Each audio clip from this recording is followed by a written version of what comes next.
Hello and welcome to a very special episode of Weekend Winners in association with BetVictor, because this is our Cheltenham Festival preview show. Hence why we are over at the soft set, because we're going to have a load of debate, loads of different tips and selections as well. I'm going to do something a little bit different for you, because the three of us are going to be giving you our three best bets for each day of the Cheltenham Festival. So our nap, next best and long shot, as well as our overall best bets of the entire week as well. The four best days of the entire year, lads. Can't wait for this. And Dec, you are coming into this week in really good form as well. Congratulations, Brookie, 16-1 backed in, but you tipped him up for the long shot. Yeah, long shot went in last week, so nice to get a few quid into the kitty for Cheltenham. Yeah, landed a serious gamble as well. Yeah. I think he went off 11-2. Yeah. You knew? Well, yeah, you always do after the event, don't you? So, yeah, no, nice to get a winner in. So, yeah, it'd be lovely if we could get a couple of those this week, or next week, should I say, at Cheltenham, because although I do, you know, agree that a 16-1 winner here is the same at any course, it always feels a bit more special at Cheltenham, doesn't it? Oh, so much so. You know what else feels more special at Cheltenham? Pop World. From the Aintree, from Liverpool to Cheltenham's Pop World. So, Sam, I know that that's going to be the top of your agenda. Second in your agenda, BetVictor. How are you going to entice the punters? You've got to do some work, first of all, before we can go and enjoy our evenings out in Cheltenham, Kate. Yeah, we've got a whole host of offers on site for people throughout the week. Like every bookmaker, we'll be trying our best to win your business, so do check out the BetVictor site. Our previous boosts are on the Weekend Winners microsite, and each day we're going to have our super boost that launched last week at Newbury, so we're looking forward to that. Hopefully we'll find some punters, a bit of value there, and we'll be as competitive as we can on place terms and on, you know, just generally prices at the front of the market. I must say, Kate, starting to have some sleepless nights. Day one, there's a lot of favourites that people want to be with, and Lossiemouth going to the mares is not going to help, because there's a very obvious fourfold that I think we're all going to be writing and panicking about. Potentially comes down to that last leg of Constitution Hill. The bookies praying for it, aren't they, all over again? If this comes off, it does have that feel about it, though, Dec, doesn't it? The first day of this year's festival. But I want to ask you the question, Weather Watch. It's been glorious the last few days. It has, yeah. They've had a dry spell at Cheltenham, and I was just looking at the go and stick reading. Officially good to soft, 6.4 on the go and stick reading yesterday, which was Thursday. Looks like a dry enough run-up, but they're watering. They told us we're selective watering. No idea what that means.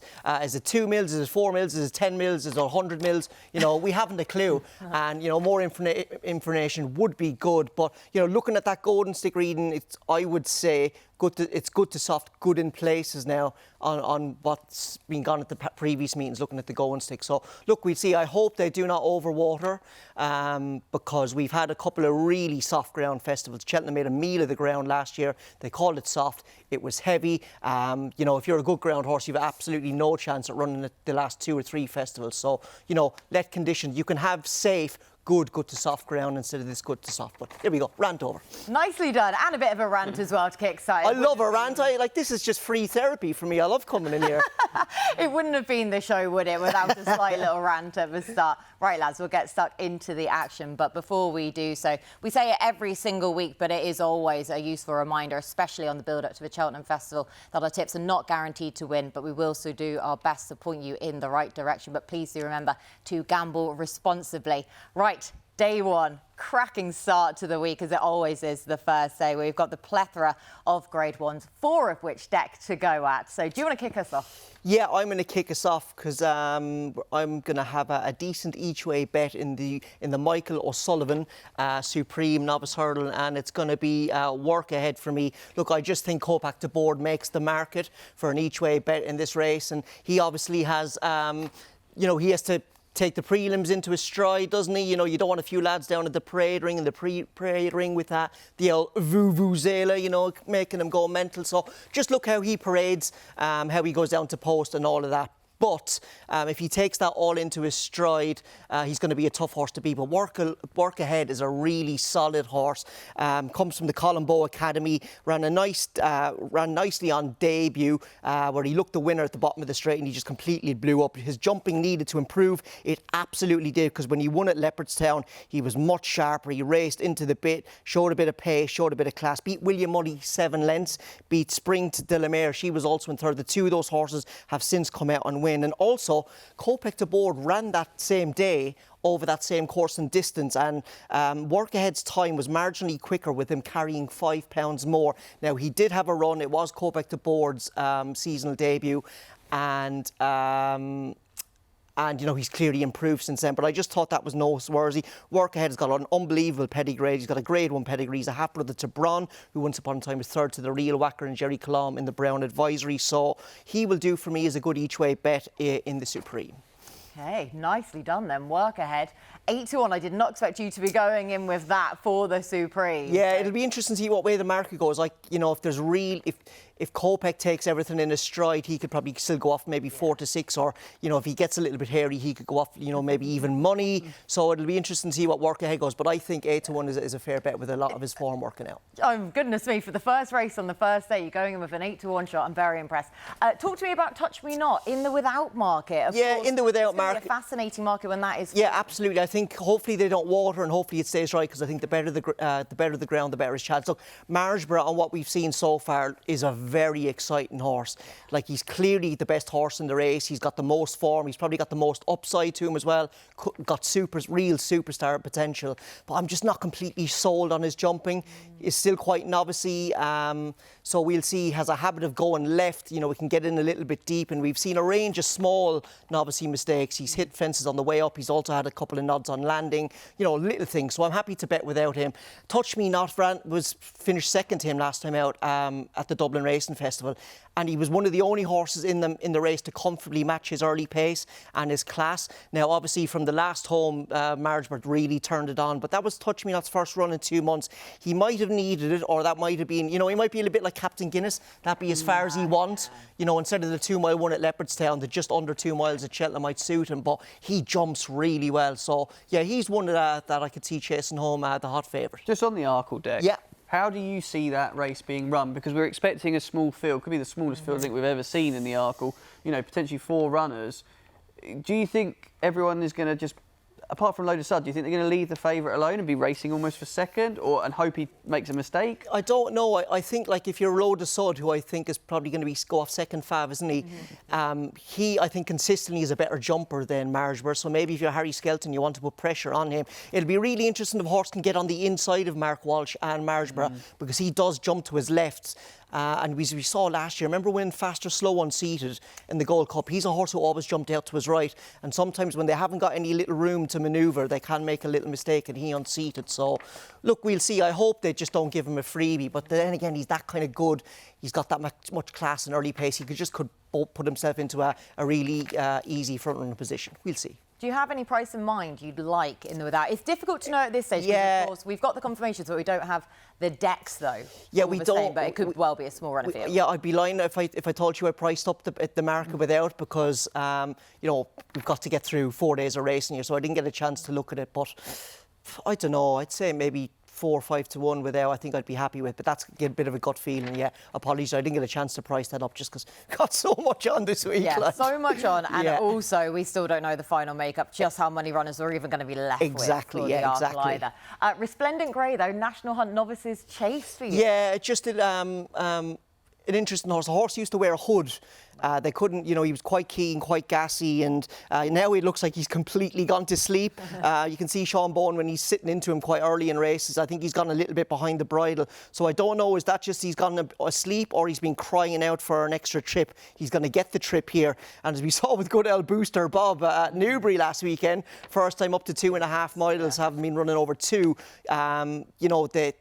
Obviously, I'd love to have a winning bet under that scenario, because that would be superb. But we'll see how he goes. Maybe the step up and trip could really suit him. His jumping can be good. A couple of fiddly errors in there, but he is a novice at the end of the day. But that 3-mile form behind Highland and Handstands, that looks all right this season. And I've got to give a lot of credit to Ollie Murphy and his staff. They've had a wonderful season. Haven't managed to get the Grade 1 winner yet, because obviously Strong Leader let them down at Ascot. But those horses have been fit, they've been healthy, they've been thriving, running the races week in, week out. out. So I'm hoping it'll be a case at the festival this week as well. There's a lot of originality on day one for Dec. I'm very impressed by that. Yeah, well, the originality at the Cheltenham Festival is probably not a good thing the way things are going. So as all the Willie horses win at 4-6 and those Acas hit. But yeah, that's just not my style of punting, but we'll see how it goes. The way that your form's going with originality, though, we like that the whole way across. But yeah, I'm being far less original with my first say tips because my nap comes in the first race. It's the current odds-on favourite, so ideal. Get the vuvuzelas out there on the pre-parading. Kopek de Board, I know the concerns. I know the concerns about the fact that he is this keen, this buzzy type. He gives me classical dream vibes, basically. He's not quite the same makeup and model, you know, classical dream was just a bowling ball of a horse, head to the ground kind of type. And but I even remember before his Supreme win thinking that horse has not got a chance of being able to get home even over 2 miles in this race. He bolted to the start ahead of that I was Supreme. leading up in the race and I remember walking around the parade ring behind him with the big bite. Why he was in there at that point, I don't know.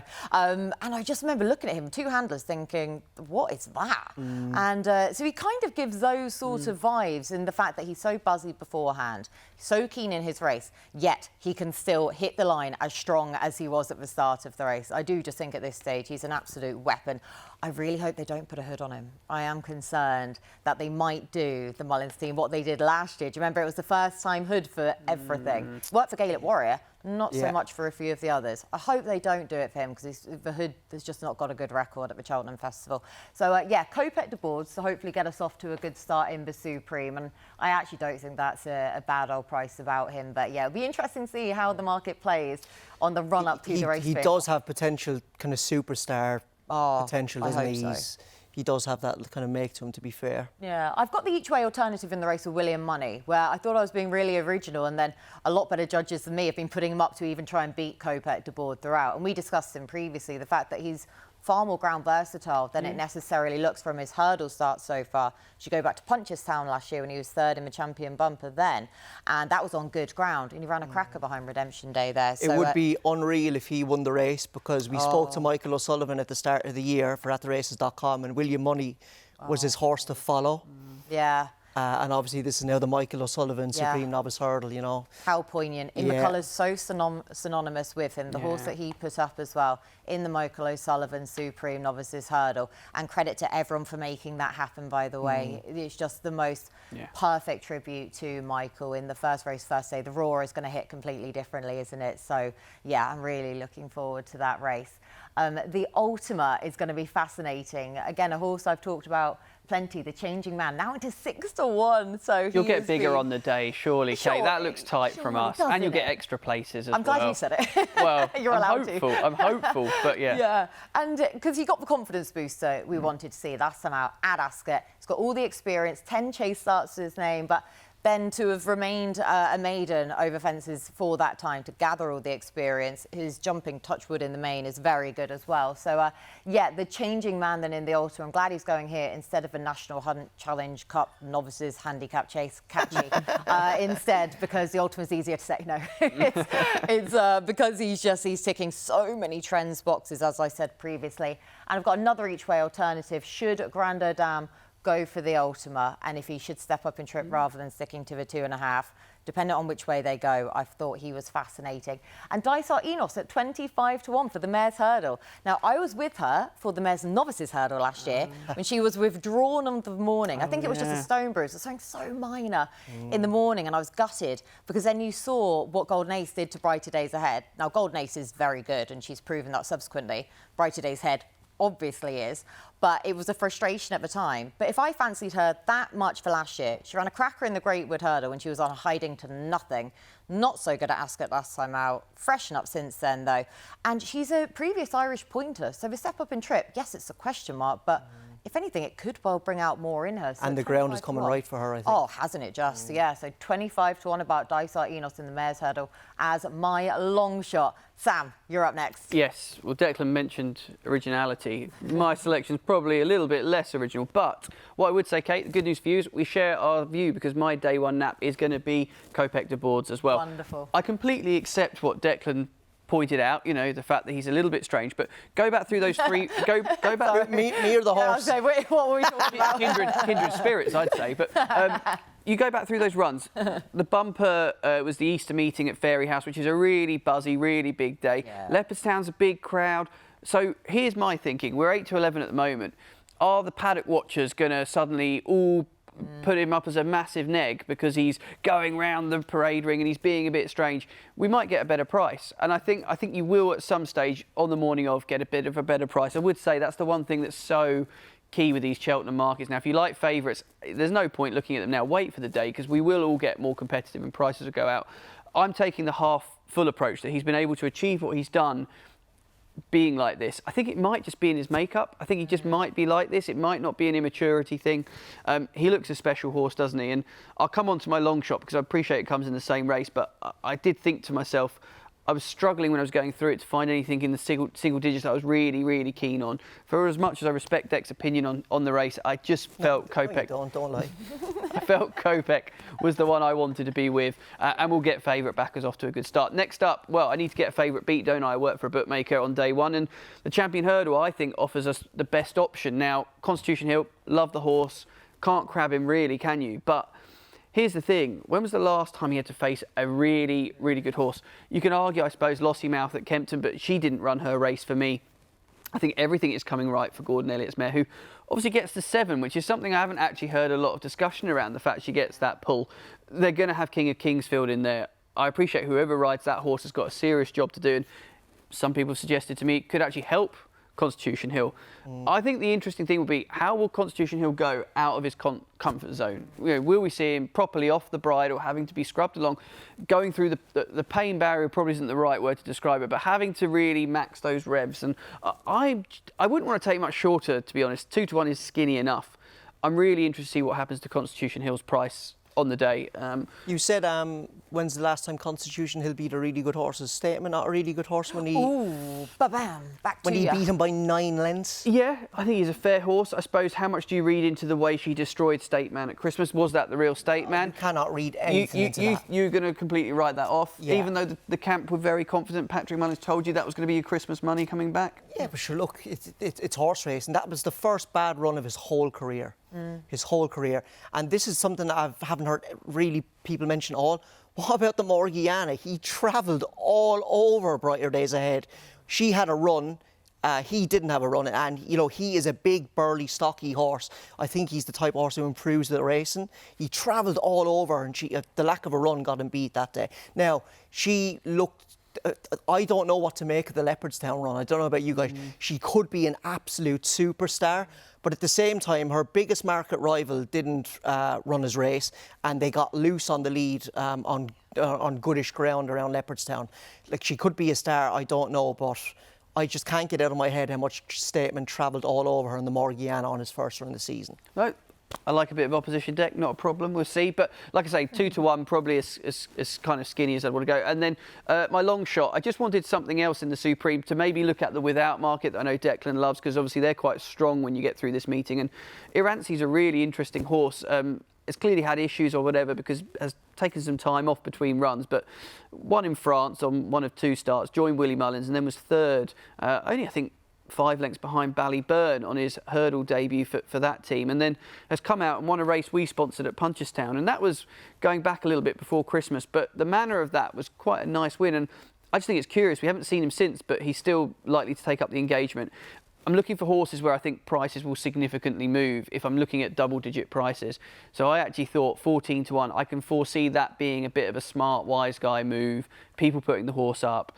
And I was looking for things to fill the frame or go without when we got an odds-on shot. So that was why I came down on the JP McManus horse that I think could just be in the mix turning for home. You are allowed a long shot of 14 to 1 then in the same price as Kopek de Board in the Michael O'Sullivan Supreme Novices Hurdle. And I was really keen to get your thoughts from the BetVictor standpoint on the Champion Hurdle. Biggest liability of the week? Yeah, well, Constitution Hill is our worst anti-post result by miles. Obviously, that only makes up a very small portion of the Cheltenham book. You remember what was the biggest price? 92 was the biggest that we ever were. And plenty of people were still backing him. Do you remember when someone suggested he was being retired after that gallop? People still wanted to back him. Be careful what you read and what you tweet. That's all I can say on that one. But, yeah, people have always... He has such a following. I'm really curious to see what we do with the price. I really think it's one of those that, in my head, everyone is going to want to pile in, and Brighter Days Ahead should drift out. But don't forget, we've had this change where the Champion Hurdle is going to be obviously after the Mayor's race now. Yeah. So potentially the roll-up is going to be huge for us because it'll be the last leg. Effectively, that. Why are you laughing, Dec? Oh, I've just kind of... Just thought of me sweating it out after It's wonderful. Yeah, no, I'm just kind of it's like just thinking of the day Annie Power felt like it was such a massive on-course moment for the sport. atmosphere, oh. You know, obviously she was all right, and you know that's why we can maybe kind of have a little laugh about it now. She went on to win a Champion Hurdle, but you know, just though. That had could have had such a massive repercussion for the industry. I remember I was writing for a small bookmaker at the time called BetVictor, and the fella that used to do my column told me if she won, we were out of business. So Keep you in a job. yeah, absolutely. But I think those days are probably gone, are they? Those kind of liabilities, because you know these horses are already quite short already. Yeah, I think the difference was, you know, you were getting probably bigger value than you get on these horses today. But I think it's just really curious, and that'll be the biggest plot on the day in terms of what people are talking about, the narrative. It will be, will we get to that Champion Hurdle? And if Constitution Hill is the last leg, he's going to be short, and we're going to have to push Bright Days out. And all eyes are going to be on you. Like, oh, this is going to be fascinating to see, isn't it? But yeah, just hope we don't get any sort of low sun interference with the Champion Hurdle being moved back, which, oh, goodness me, just hope that isn't the case. Right, the Tuesday, loads to look forward to. If Sam's still in a job at this point, then we're going to move on to the Wednesday, where, of course, the Queen Mother Champion chases for highlight. We've got the Turners Novices Hurdle, the Brown Advisory. So, Sam, I'll go back to you first for this. Yeah, let's kick off. I tried to get John Bon beat here. I thought, oh, he doesn't like Cheltenham, and I went round and round in circles. Then I looked at the field and thought, he just wins. Yeah. Like, I don't want to be flippant about it, but I think he'll be absolutely fine. You know, he's been a bit strange, hasn't he, round Cheltenham over fences, I suppose you could say. But you go back over... Has he, though? Well, I don't know. People just like to pick holes in him, don't they? And I just looked at that field. What's going to kind of get to him? Solness has been a really great horse this season, don't get me wrong. I think he's just going to set the race up for him and give him a toe into it, keep him honest. And then you go through it and you sort of think there was no Gaelic Warrior now. Like, it's just the ground is going against an Urgemine. Yeah, that's a massive factor. I really like an Urgemine, but he's got to try and turn the tables on that Ascot run. And I'll be honest, I thought John Bon well and truly had his measure, and even coming back to a track that you could argue may suit an Urgemine more, I just don't see it. I don't think so. I think Ascot suits an Urgemine more. He's always a horse who adjusts to his right and jumps right. Yeah, because if Shishkin going left, him going right that day, can really still beat him.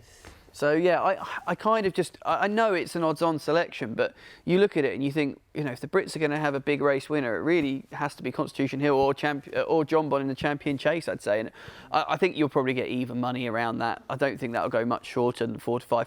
I am going to take a favourite on, though, however, when we go to the Brown Advisory. Well, here's my take. I'm finding it hard to get these favourites beat. And from a bookmaker perspective, the one thing you look at when you're looking at races, you need something that you think can beat the favourite. Well, I don't know really why Dancing City's so readily dismissed. Maybe it's the run style, sort of that kind of just gallops. It's fairly unimpressive, but in Do you know what he's known as in my house? Dancing City. Oh, no. M&M. Because he needs 8 Mile. Oh, Declan, blimey. I wonder where we were going with that. Especially on that ground. I do like him, but he's going to be bigger than that, isn't he, given the ground? You don't remember Aintree? What was the ground when he beat the jukebox man over hurdles? Soft. No, it was good to soft. It was good to soft. And then he went to Punchestown and won again on good ground in like, come on, back end of April. That wasn't yielding. Exactly... Oh, look, come on, Dec. Who knows what yielding is? I'm trying to get Ballyburn beat. I really respect him. I think he's a great horse. But let's be honest, wouldn't be the first time that a stablemate's managed to surprise us, should we say. And I saw him win at Naas, and I just really like the fact he just lobs along, doing enough. And obviously, it's a tough race, this one. I think you need a horse that potentially's got a bit about it, a bit battle-hardened. And there wouldn't be too many horses that run respectably at Cheltenham, Aintree and Punchestown. And last year, he ticked that box. So I think he's tough enough. He is. I think he's probably in the mould of a proper Gold Cup horse next year. Yeah, in time. The size of him. Yeah. He is likeable, but I just think the 2 runs he's had this year, they've been sit and sprint kind of races, and probably hasn't learned much on proper soft Irish ground. I just wonder, on that old course, could everything happen a little bit too quick for him? Well, thanks for the endorsement, Dec. Really appreciate it. That's what we're here for. And then finally, I think Potter's Charm is a forgotten horse in the Turners, which we're still umming and ahhing about who's going to go where in this race. You'll be desperate for the yellow clay to turn up, because I'm fairly sure you're sweet on that horse. We've got, obviously, the Willie Mullins favourite that is a 30% chance of going to the Albert Bartlett suddenly, a kind of a little bit out of nowhere. And I'm going through it thinking, listen, the Skelton horse, obviously now with JP McNass, he sets a really high standard, and people want to throw the Challow race at him, don't they? Oh, you know, the dreadful record. I'm not so sure that you can overread into that, because some very good horses have won it and then eventually won at Cheltenham, if you like. They just haven't gone on. There seems to be a good positive vibe about him at the moment, the new Lion, isn't there? I think he's nearly favoured now. I don't know how much that has got to do with ground and maybe... And others potentially going to the Bartlett, which is going to help his cause. Like, that's a really interesting race for me, because that, you know, in boxing they say styles make fights, and you've got a big kind of bruiser in Final Demand against the kind of the lighter on his feet, the new Lion. So it'll be interesting. I hope Final Demand runs on the Wednesday, because if he doesn't, he throws my bets in the Albert Bartlett into complete disarray. Same with me. But let's just round off on Potter's Charm. I just think he's another horse that the Twist and Davis team kept busy, arguably too busy. Obviously, he ran at Cheltenham the last day and, you know, let everyone down for fortunes, I seem to remember, and did us a massive favour by not winning. Doped horse as well. Yeah. And it's subsequently been found out, unfortunately. Yeah, so he's actually been given the race now, but not that it helped punters on the day. But I would say 10-1 just looks a big price about a horse that I think will go well and will handle the ground as well if it has dried out when we get to that second day. So, yeah, I just thought big price, a bit forgotten. And I think he's got plenty of form that still stacks up and should give him a respectable run. Yes, definitely so. But yeah, that race is just mad, isn't it? Like how we're going to be able to play it at this stage. The ground just throwing us all into a mix on who's actually going to be stepping up in trip then. But so yeah, definitely of the forgiving nature then for Potter's Charm for Sam. Dec, Wednesday, yeah, I thought Wednesday now was a tricky day punting without the decks. You know, the cross country's never raced, so I'd have a strong opinion on it, and either is the bumper, and then you've kind of got some really competitive handicaps in there. So yeah, look, just keeping it fairly simple. I do apologise with John Bon in the Champion Chase. There's a couple of things that people will throw against him, I think, and I have seen on different preview nights, you know, his Cheltenham form and his Cheltenham Festival form.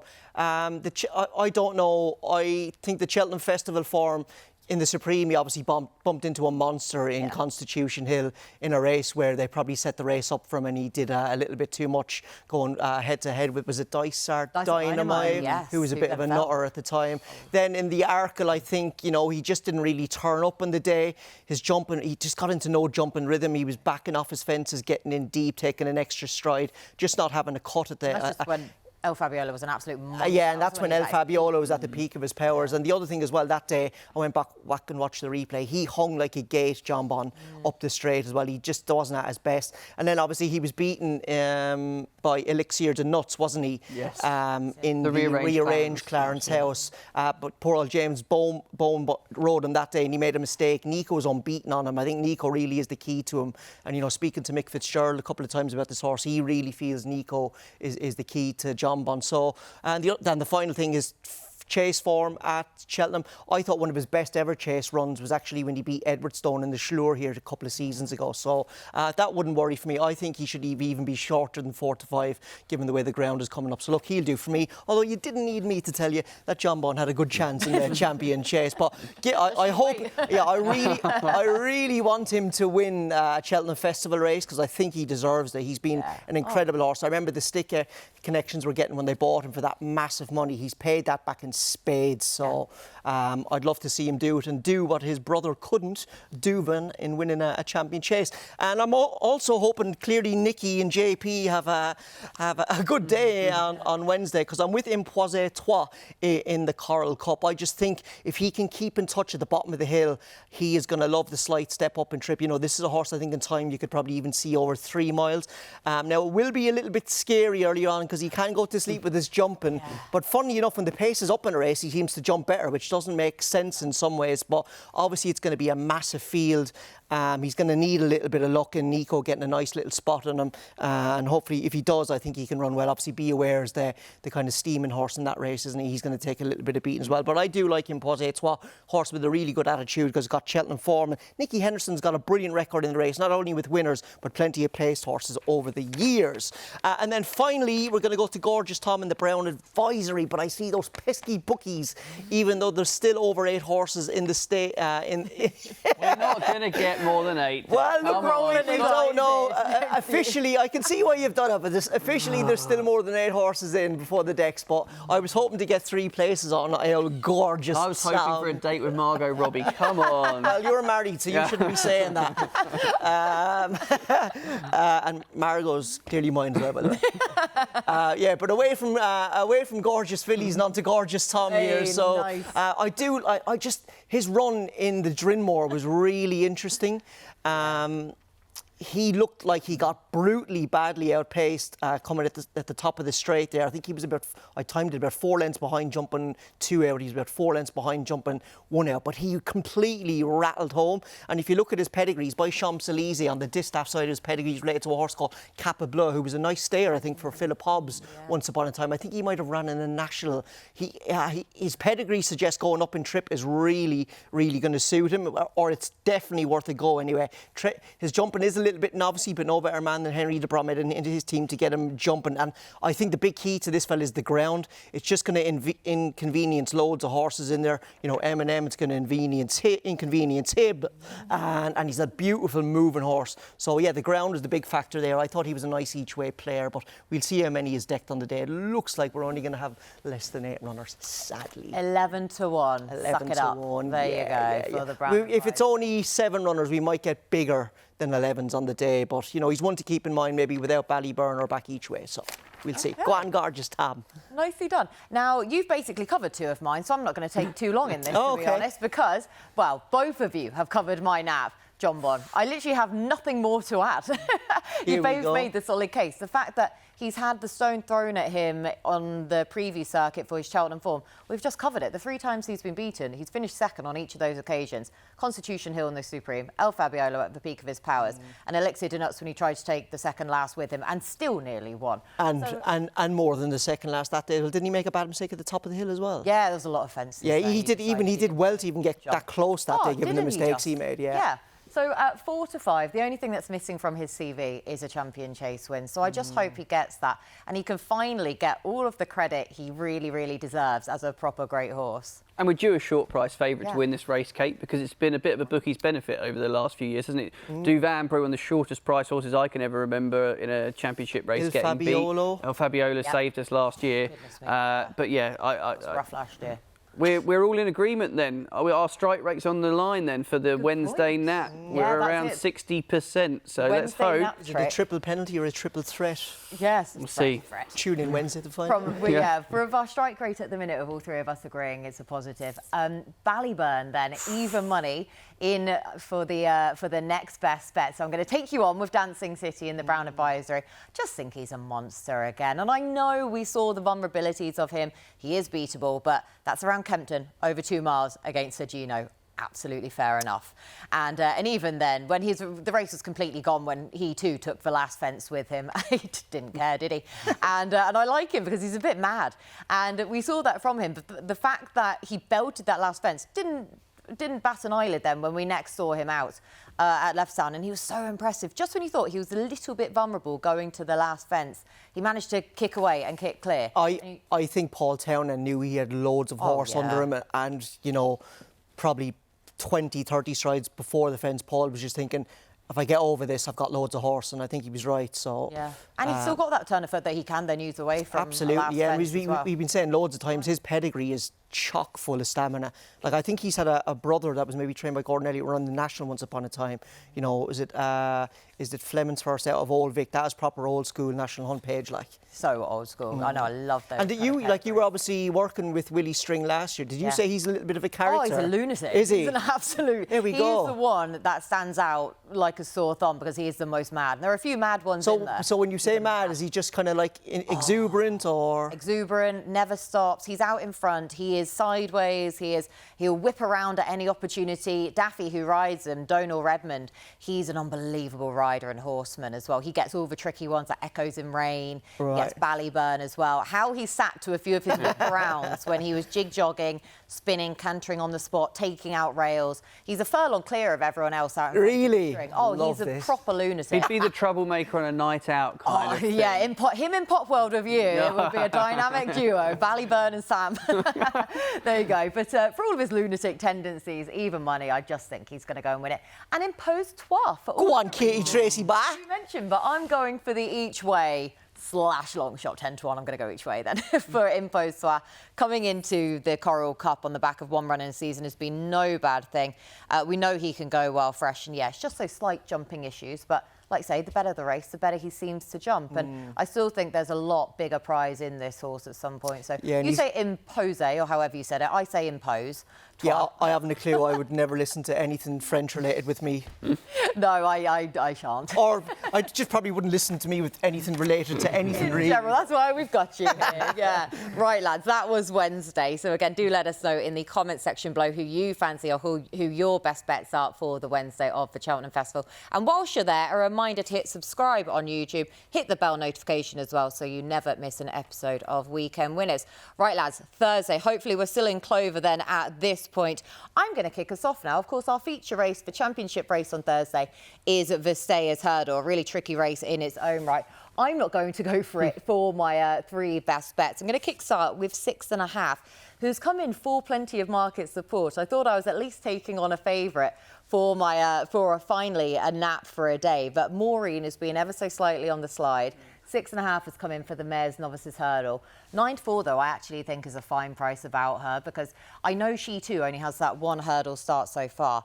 But goodness me, didn't she jump well in that? She was so fast, so quick, taking all of the experience from her previous flat runs into it as well. She's 4 from 9 in her career, 6 flat starts, 2 bumper, the 1 hurdle start as well. And I just thought it was fascinating that her trainer, Gavin Cromwell, who has had such a good season, as we know, cited her as his best chance of the week. So 6.5. The ground is definitely coming right for her. Oh, hasn't it? Just, yeah, ideal. That's why the market. I think we did a feature with Gavin Cromwell a couple of weeks ago, stable tour kind of thing.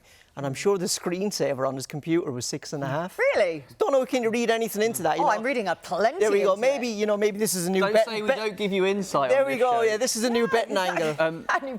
Who's your screensaver? Yeah. The one thing I would say as well, Kate, I know we're going to sit here, and if you want to take on a horse like 6.5, you go, oh, well, she's clearly great on the flat, but, she was very good on that hurdles debut, but we've only seen her once. She'll have probably had an away day or two. Yeah. She's, there was sort of a great piece where Gavin was loose schooling his as well. Like, don't worry about the jumping. I don't think that's going to be the reason she gets beat if she gets beat. I think you can probably put, if anything, I think there could be further to come, which is exciting. And I did wonder if maybe the slightly lightly raced side of it was they were worried about the ground, or they're going to have a busy dual-purpose campaign, obviously third in the Irish Desire, which winner at Newmarket. So, yeah, I completely agree. I must say it's a good price, I think. Isn't it? 9-4, yeah, and a proper just dual-purpose type as well with loads and loads of ability, 6.5. And the screensaver, which is now the new point I'm going to be making. We could be previewing her at Royal Ascot for that Copper Horse handicap or those races. Couldn't we just? Exactly. We could be talking about her a lot in the coming months, couldn't we? I wonder if Joseph O'Brien has got Jordan's as a screensaver. Probably not. He's got a few other horses, I dare say.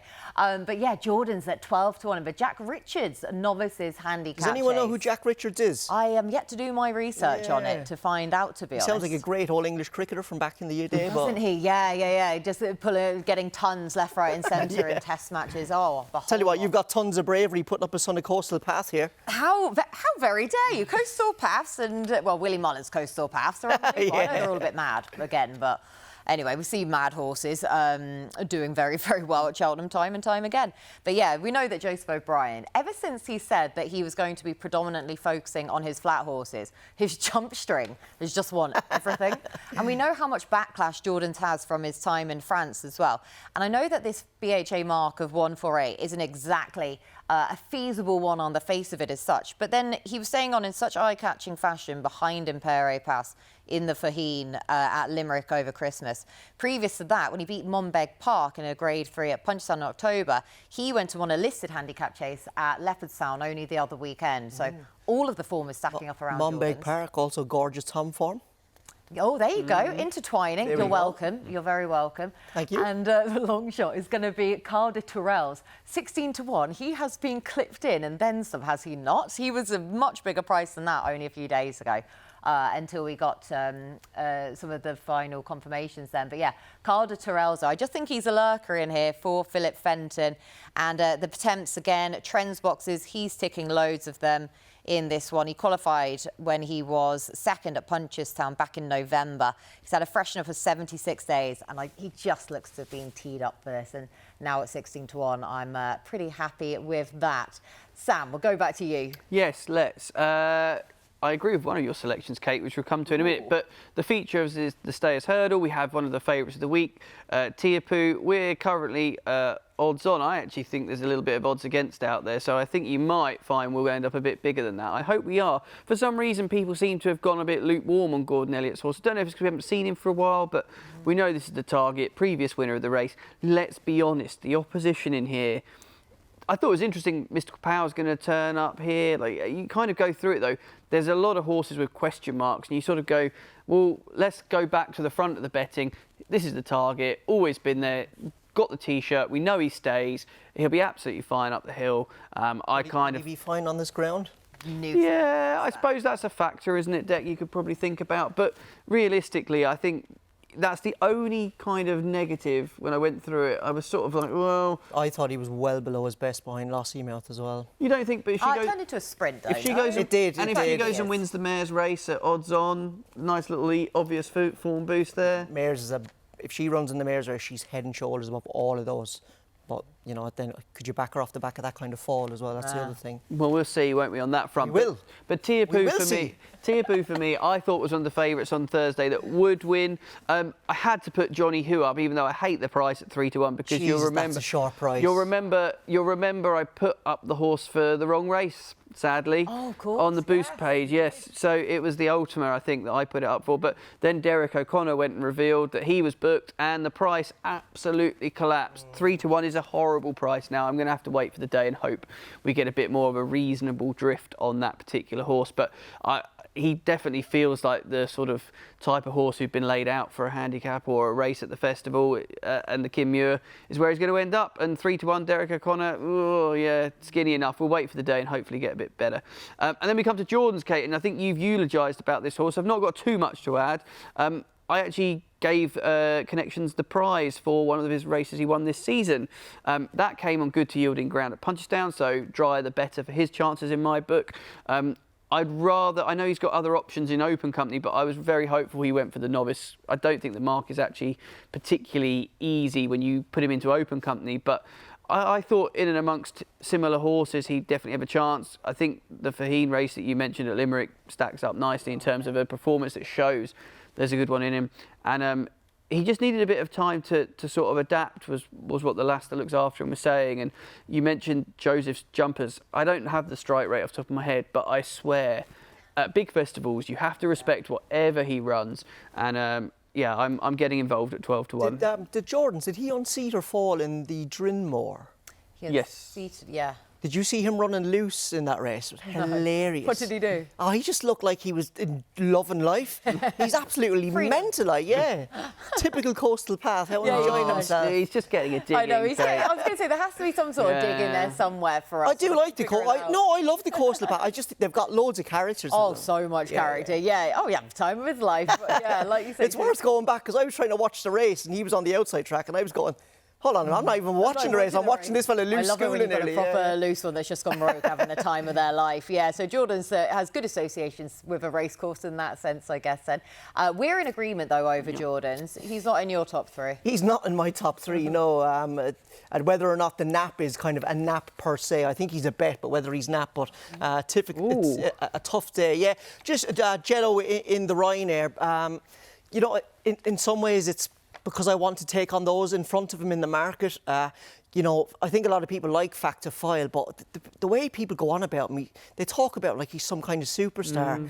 Like, he's a good horse, and you know he's likeable and he jumps well. Although he does jump plenty to his right, which will be interesting to see how he gets on here. But I just can't get out of my head. I was so disappointed with how he hit the line in the Irish Gold Cup. especially given it wasn't an end-to-end gallop. I think the finishing speed percentage of Gallop in the Champ was about 111%, but you know, Grange Clare West got up and finished him. Now, maybe it's the drop-in trip that's really going to work the Oracle. But, you know, I wanted to take him on. You know, he's not going to get an easy lead, and I think they will definitely switch to more prominent tactics because, you know, I think that's clearly what Willie Mullins wants to do and use his jump. And so, you know, I just wonder, could him and Ile France potentially take each other on a little bit? You know, Ile France is a horse who's bled in the past. Now, the ground is going to help him, but, you know, this is a stiff track here. You know, coming up that hill there might look like Mount Blanc coming up there at the top. And I'm hoping that's the case, and the two of those horses take each other on, and just Jello can pick up the pieces. Now, he ran a cracker last year's festival behind Grey Dawning and Ginny's Destiny. You know, going down to 3 out, he looked a massive player. But I don't know, did he just not fire properly on the day because he was readily outpaced and readily left behind. But I think it's fair to say he is a much, much better horse this year. Now, Protectorat is his other main rival in there. And I hate saying this about Protectorat because I love him. I love his enthusiasm for life. Don't say but he's a 10-year-old. He's going to need the walking stick getting up that hill, you know?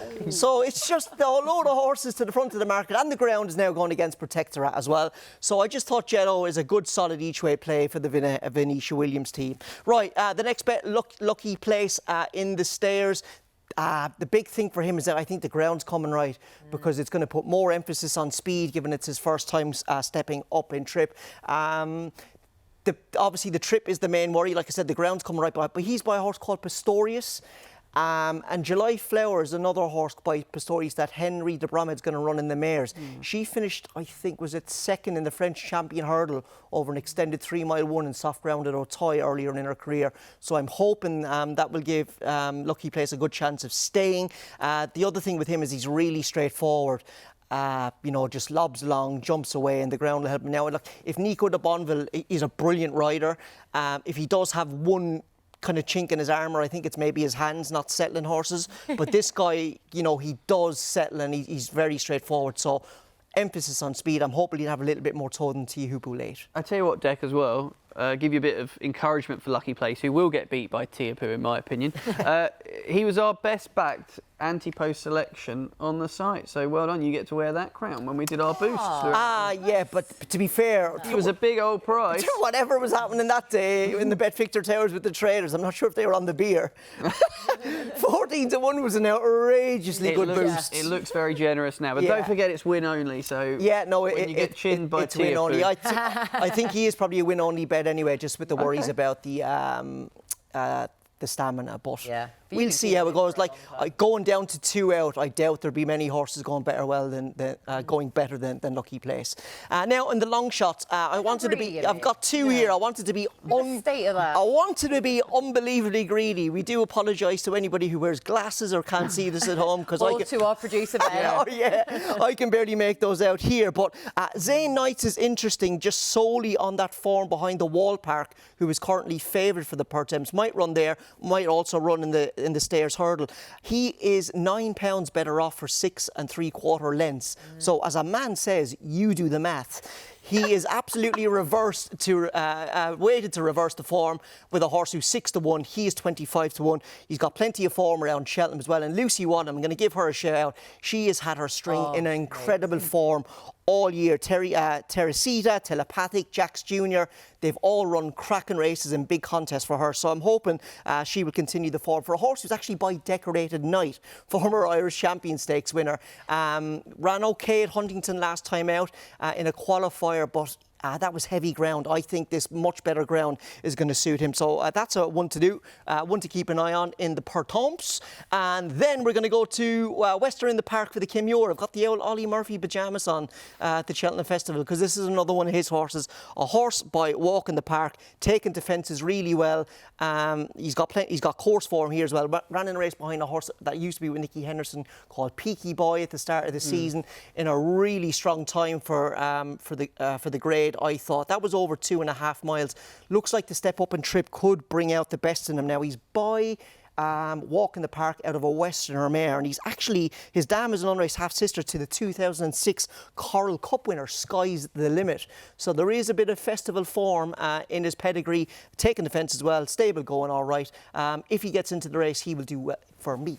Nicely done then. Yeah, if you had to guess what his pedigree was at Western in the Park, I mean, yeah, it's pretty much a given, isn't it, there? But, OK, we'll allow you the 2 then as your long Thank shots. you. Given Yeah, producer their Ben did ask me when we put the selections in, are you undecided, are you being greedy? And I said, I'm being greedy. I did laugh Nothing at your changes. reply to that. No explanation, just greedy. That was all it was. Right, that's the Thursday done and dusted. On to the Friday, Gold Cup day. Dec, you're up first.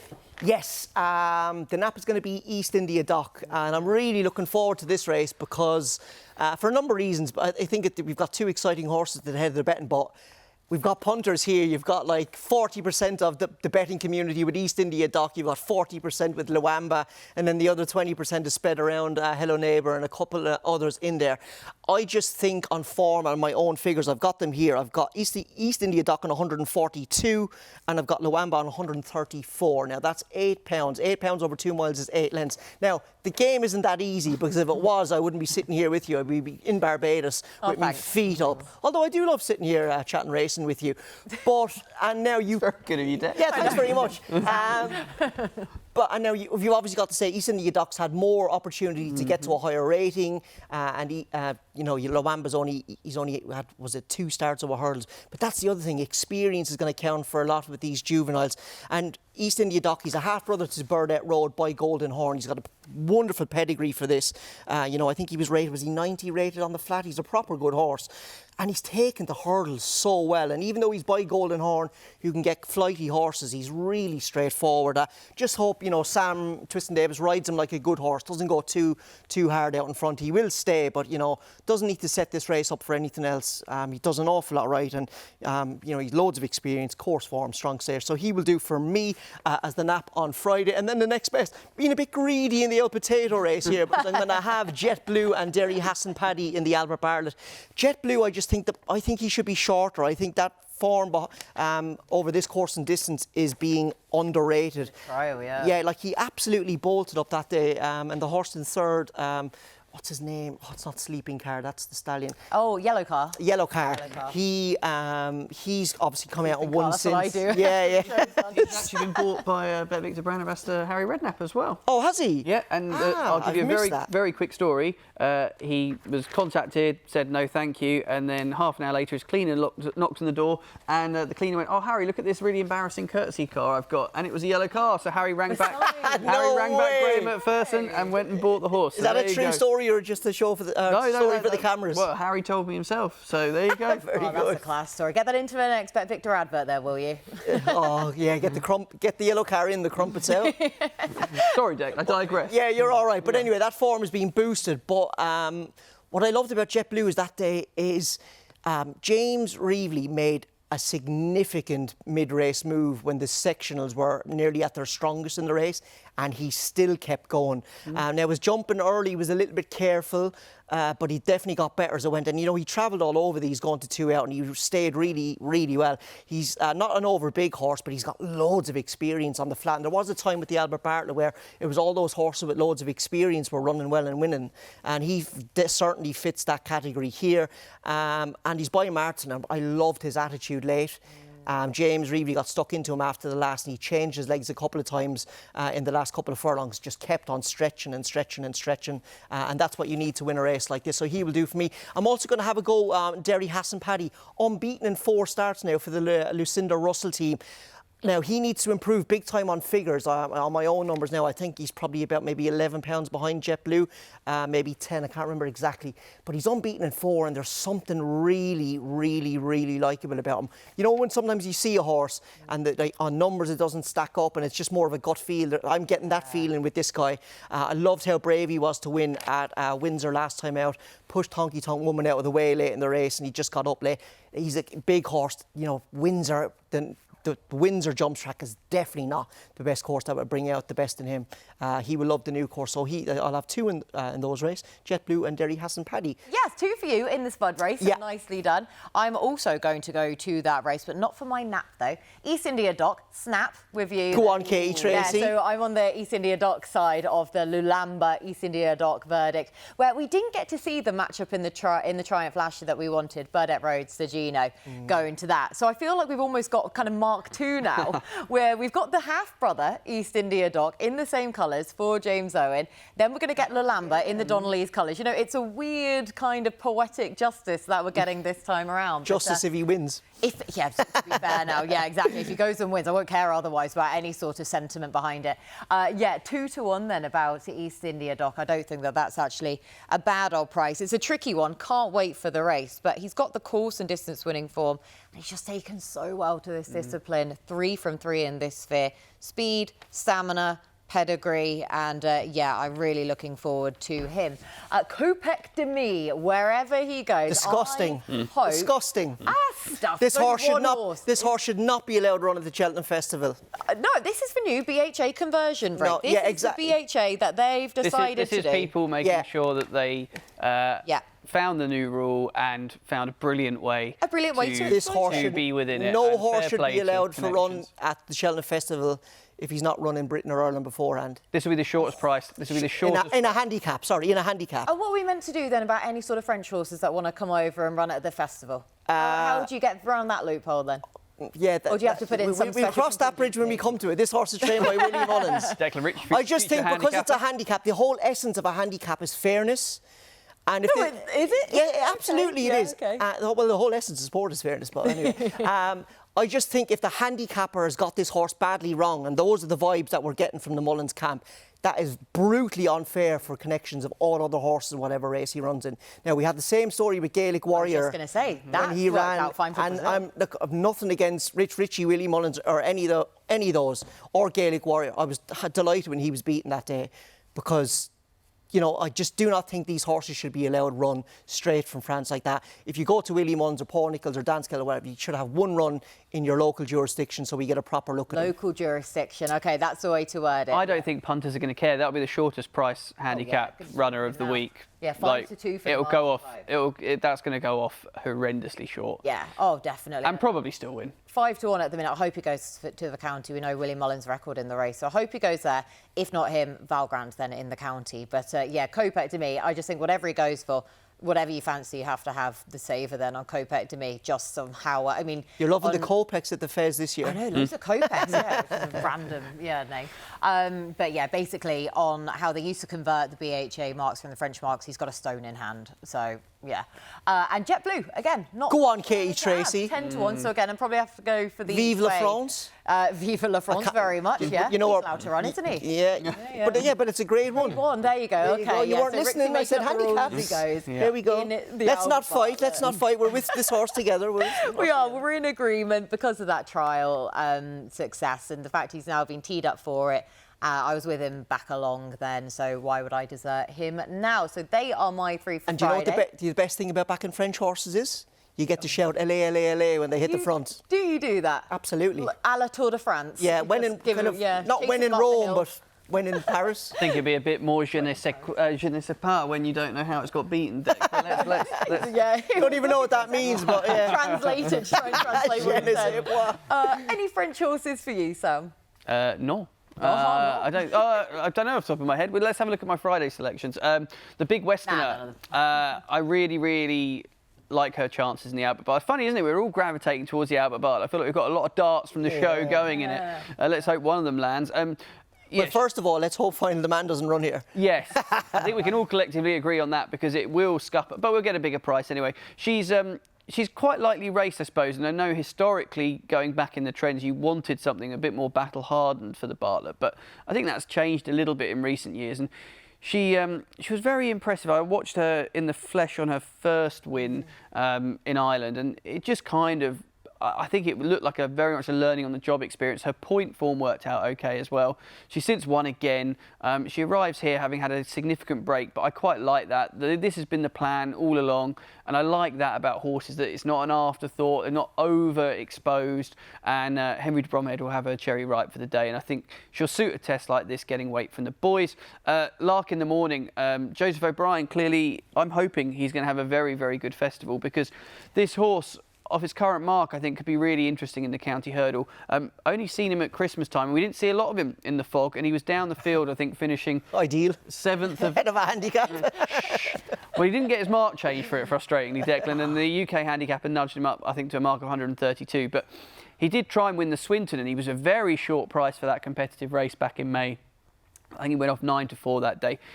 Previous festival winner as well, when everyone said, if you go back through from the race planner to connections, oh, the ground's too soft, and sluiced up. So if you're telling me that the ground was too soft last year, it's definitely going to be better ground this year at the festival. Again, I'm hoping we get a bit bigger, because he would be an each-way play in a competitive race, but the county hurdle for me, 6-1.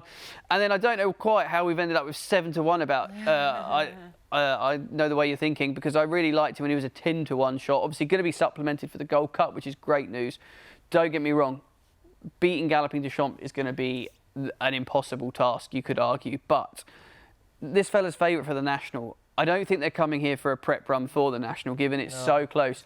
I think they're coming here to try and do the double, which I think would be an incredible achievement. And this surely means Factifile definitely goes for the Ryanair as well. I would say so as well. I think this race is going to cut up. He's still an each-way bet, in my opinion, at 7-1, which is a bit snidey, I suppose, because I do think Galloping Deschamps obviously sets the standard.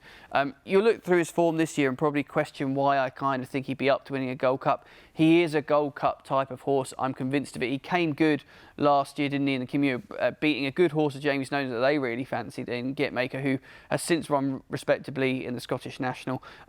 The ground is going to be a bit of a question mark. That is the only thing I'd say. I'm convinced they won't take their chance unless there's a little bit of soft in the going. So that's why I'm not that worried, because you're non-runner, no bet, or you'll be betting on the day, 48-hour decks, and if he doesn't run, you get your money back. So yeah, Galloping Deschamps, we'd all like to see him do it, I think, taking various hats off. But I do think this is the contender that could potentially serve up a bit of a surprise. Yeah, and it's 7-1 there as well. You're not the only one, clearly, who thinks that in a goal. It's really annoying me, that graphic. Lark in the morning, it is like no G at the end of it, and I know the way you're thinking, there's no G as well. I think that was my spelling when I submitted them to the producer, so I'll take the heat. There we go. Oh, no, it definitely wasn't. They are lacking that. It's all just, it's a modern way, isn't it? Yeah, you've got to say it kind of like colloquial. Maybe it's a bit Irish. I know the way you're thinking. Yeah, again, you're the only, I am the only one who can get away with that, yeah. Who can get away with any of that. Right, they are our Friday best bets then. Again, do let us know in the comments section below who you fancy for Friday's action, as the three of us head over to the Skypad to give you our overall best bets of the Cheltenham Festival. Now, we've given you our best bets for every day of the Cheltenham Festival so far, but these are going to be our overall best bets. So, Dec, your overall nap of the Cheltenham Festival. Overall nap, we'll go East India Doc in the Triumph Hurdle. I think he's got stronger form than Lowambas, maybe the Now horse. Got course experience, does an awful lot right. He's really likeable, straightforward for a juvenile. Jumps well, so he will do for me, although I have an awful lot of respect for Nicky Henderson's horse, but we shall see. Next best then, it's going to be Work Ahead. You've got to back this horse each way in the Michael O'Sullivan Supreme Novices Hurdle. Just think he could be real fly in the ointment for the favourite, especially if the favourite gets a little bit worked up pre-race, does an awful lot right, has got that bit of class, bit of early pace, got a wonderful pedigree in the right man training him, so he will do as the next best. The long shot, Jet Blue, another horse who's got loads of experience coming into the Albert Bartlett. Got another horse who's got course form as well, and a wonderful attitude. So yeah, those will be hopefully the three best bets for me at the 2025 Cheltenham Festival. I like two of those, so hopefully that's 2 votes of confidence out of 3. Sam? I like none of those, so let's find out who I do like, shall we? We're going to kick off. The nap is going to come in the first race. We're going to get it out of the way nice and early. Kopek to boards. Hopefully we'll get a slightly bigger price than that 8-11, because all the paddock watchers will tell us all how naughty he's behaving, and he'll still go and sluice up in the opening race, backing up what was a really impressive effort at the DRF to really stamp his authority on that division. The big Westerner next for me. I'm going to the Albert Bartlett, and really hopeful that Henry de Bromhead's mare that's been kept for this race will turn up and impress. I think her form stacks up well enough to be a contender, and she'll get 7 off the boys, which I always feel like the further they go, the more important that weight difference can be. And then finally, my long shot, we're into double-digit territory still, just about, which is good because a few people are putting up Jordans to win that Jack Richards novice handicap chase. Really pleased that the connections look like they're leaning towards this race. I think will be a really good runner here. I'm really convinced on the form stacking up. I like the fact that been given a break to freshen up as well, and the ground ground is going to be right up Jordan Street. Fingers crossed it's one of a few winners for Joseph O'Brien this week, because I seem to like a lot of his. I'm liking the pair blind of leading the your blind two best Cheltenham bets so Festival far. preview. Very much so. But my own, though, so my nap is going to be John Bond. So I'm glad that all three of us agree on the John Bond front in the champion chase, the only race that's missing from his CV. So hopefully he can bring it up this year. And at 4 to 5, I thought that was a very fair price. 6.5 in the Mares Novices Hurdle at 9 to 4 for the fact that she's got all that experience from the flat. She's a very talented type. The ground is really going to suit her, and Maureen is going to have to be very special if she's going to go and win that just on her third career start, second hurdle start as well. So 6.5. And Carl de Tourelles then for Philip Fenton. I'm hoping he has been plotted for the Pertemps, qualifying all the way back in November for the race, and he's been saved for this. And at 16 to 1, I thought that Carl de Tourelles was a nice long shot / each way price in the Pertemps. Right, that is everything from us then on this very special show. So lads, thank you so much for all of your hard work. Best of luck next week as well. Hopefully I'll see the pair of you around and about at some Guinness point. Village, yeah. I'll be down with the Vuvuzela ahead of the Supreme. You will be banned after the first race on the first I should day say of the I'm only festival. joking about connections to go back to board. I hope he handles preliminaries well. And Okay, I'm sure you mean every part of that. No, I do. You know, I'm big into fairness in sport, as we discussed earlier. Very fair, very fair. Right, we will not be back at this time next Friday because goodness knows where all three of us are going to be. But all that is left for me to say is best of luck with your own bets next week, and really enjoy the 2025 Cheltenham Festival.